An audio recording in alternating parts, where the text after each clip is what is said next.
Hi, and welcome to my first ever video. My name is Nikola Stefanovic, and this video was made as part of my Teach Now Teacher Certification Program.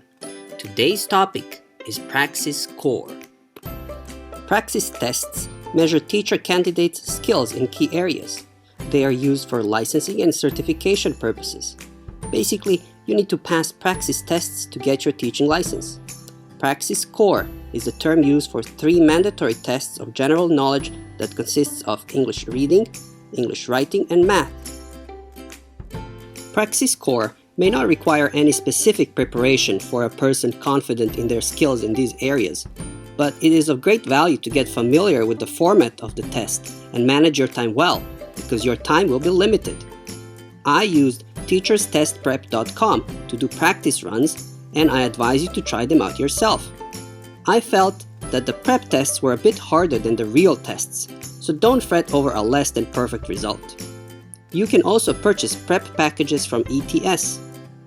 Don't forget that Khan Academy and YouTube are great resources for all learners, including teachers preparing for Praxis.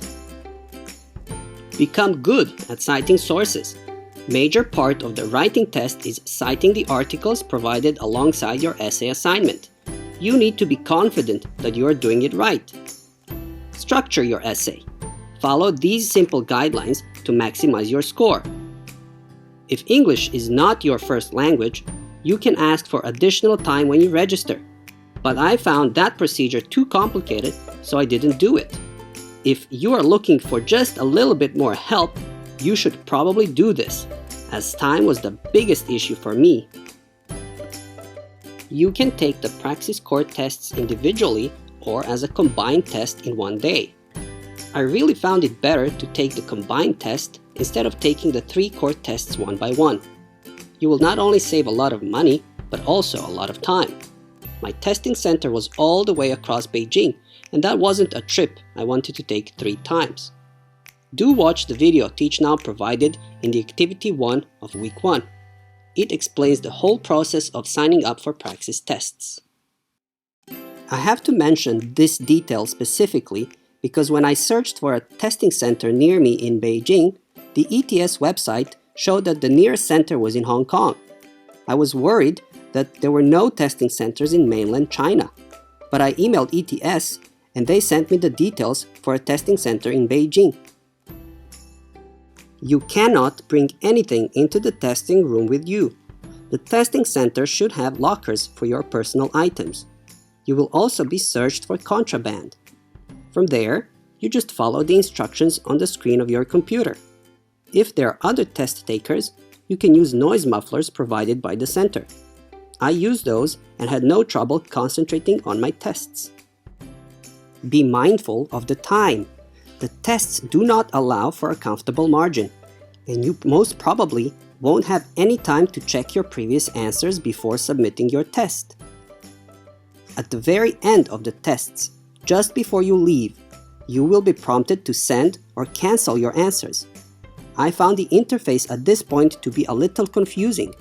I was almost tempted to click on the only button provided, which was cancel, when all you have to do is wait for 2 minutes. After that time elapses, your answers will be submitted for evaluation and you're free to go. However, if you are expecting to have a low score, you can cancel your test and retake it at another date. You will know your tentative reading and math results immediately. The official results will arrive to your email sometime later. However, your writing results will take the longest, and you will wait for around 10 days for those. Now, what's a passing score? In general, you want a score above 150, but each state and each test have a different threshold. In DC, as of 2019, reading threshold is 156, writing 162, and math 150. You can check the requirements in your state on the ETS website. I would also love to hear from you in case you have any questions or suggestions about my video or Praxis Core. Check out the notes for this video to find out how I made it and which resources I used. All the links are in the description. Thanks for watching!